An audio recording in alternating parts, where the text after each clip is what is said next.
বিজ্ঞ আমলি আদালতে একটি মামলা করি। মামলায় মানহানি এবং হুমকির অভিযোগে দণ্ডবিধির 500, 501 এবং 506 ধারার অভিযোগ আনয়ন করা হয়েছিল।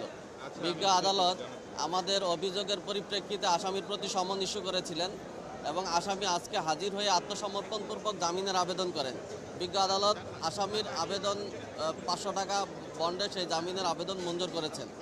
আমরা জামিনের বিরোধিতা করেছিলাম। আমরা বলেছিলাম যে এই আসামি সরকারের একজন সর্বোচ্চ পর্যায়ের কর্মকর্তা হওয়া সত্ত্বেও তিনি সরকার সম্পর্কে যে ধরনের বক্তব্য দিয়েছেন এবং এই জুলাই আগস্টের প্রথম শহীদ যিনি শহীদ আবু সাইদ সম্পর্কে যে ধরনের অবমাননাকর বক্তব্য দিয়েছেন, এর মাধ্যমে তিনি রাষ্ট্রে এক ধরনের উস্কানি দিয়েছেন এবং তিনি বিশৃঙ্খলা সৃষ্টির চেষ্টা করেছেন।